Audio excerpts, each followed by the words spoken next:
All right, guys, jobless claims spiked to the highest level in 3 months, which maybe that could factor in an interest rate cut, but it is scaring people right now.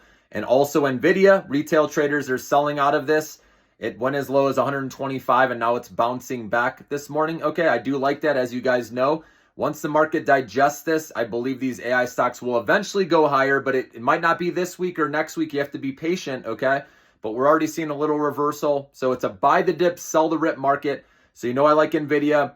Vistra Corp is another one that reported earnings that were solid, and the stock was up at 161 this morning pre-market, and now went all the way down to below 140. I bought down there. Okay, I'm going to play it back up in my short-term account swing trade. Same with Vertiv Holdings, okay? Both of these swings, and then I'll get out later, and then long-term, obviously, we don't touch them, right? But I am playing them in both accounts with all three of those: NVIDIA, Vistra Corp, Vertiv Holdings. So just wanted to give you the heads up. Also, you guys heard me talk about Axon Enterprises. That one dipped nicely this morning. Okay, you could maybe look at getting in that one because they did have a good report. And the CEO of Axon is speaking with Jim Cramer. Okay, also the Department of Government Efficiency. Some people are worried about, cuts to defense spending. That's going to affect Axon, but their earnings were solid, guys. So, and their guidance was good.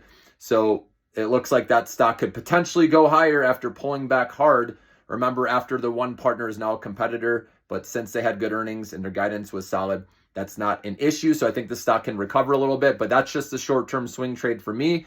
Zoom Info is one I added long-term because of this recovery story.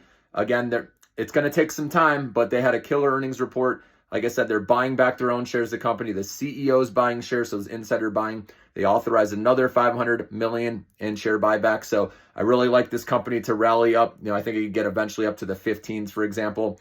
And then Snowflake is another one that had good earnings. So I'm playing that one. I already have that in my long-term account, but I did add a little bit more. And I'm also going to play a little bit in my short-term trading account to see if this can break out, above that 192.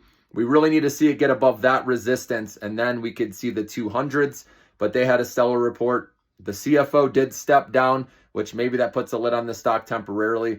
But again, I believe what Jensen Huang said, that the demand for AI is amazing, okay? It's going to eventually, people will come back to these names, even though if they might take a break for a while, because some people worried about slowing growth at NVIDIA, like I've been saying, and they didn't beat by as much in China sales, right?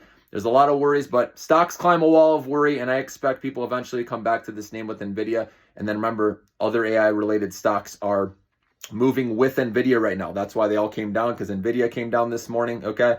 But watch the 125 level, guys, with NVIDIA. If it breaks under that, then we could be going as low as $113. Again, for you short-term traders out there, obviously I'll just be buying more if that happens in my long-term account and also the short-term trading account. But like I said, if you are short-term trading, it's good to put a stop loss. Let's say you put it at 124, just in case it goes way back down. It gets you out, and you can look to re-enter later, right, at a lower price.